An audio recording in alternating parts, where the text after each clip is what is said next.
पहले आप ये वीडियो को देखिए और समझिए। हमें अपनी चीजों की कद्र नहीं है। हमारे पास कितनी बड़ी धरोहर है ये हम नहीं जानते और अपनी धरोहर को नाली में बहा देते हैं। हम सबने पढ़ा है भारत का संविधान दुनिया का सबसे बड़ा संविधान है, लेकिन कभी ये नहीं पढ़ा कि जब बाबा साहब भीमराव अंबेडकर ने 300 लोगों के साथ मिलकर के, बहुत बड़े बड़े नेताओं के साथ मिलकर, इंटेलेक्चुअल्स के साथ मिलकर, प्रबुद्ध वर्ग के साथ मिलकर के इस संविधान का निर्माण किया, तो वो संविधान का निर्माण उन्होंने कैसे किया?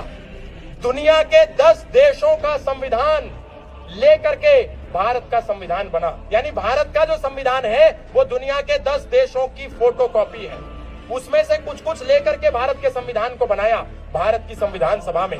वो 10 देशों में United kingdom, America, Ireland, Canada, Australia, Russia, Japan, Germany, Africa और फ्रांस, इन 10 देशों की संविधान की प्रतियों का अध्ययन करने के बाद भारत की संविधान सभा ने भारत का संविधान बनाया। लेकिन इसमें डिटेल में जब जाएंगे, इसकी डीप इनसाइट में जब जाएंगे, तब हमको पता चलेगा जिन 10 देशों के संविधान का अध्ययन करके भारत के नेताओं ने भारतीय संविधान बनाया, उन 10 देशों ने अपना संविधान कैसे बनाया? इन सारे 10 देशों ने अपना संविधान बनाया वेद का अध्ययन करके, उपनिषद का अध्ययन करके, मनुस्मृति का अध्ययन करके। हम मनुस्मृति को भारत में आग लगा करके सड़कों पर जला देते हैं, लेकिन उसी मनुस्मृति का अध्ययन किया अमेरिका ने, यूनाइटेड किंगडम ने, जापान ने, ऑस्ट्रेलिया ने, कनाडा ने, आयरलैंड ने, जब वो अपना संविधान बना रहे थे। इसलिए दुनिया के जितने भी कॉन्स्टिट्यूशन एक्सपर्ट हैं, वो सब इस बात को मानते हैं Manusmriti is the first codified law of the world. हम अपनी मनुस्मृति का सम्मान नहीं करते, अपनी मनुस्मृति को वो इज्जत नहीं देते जो दुनिया के लोगों ने मनुस्मृति को दी।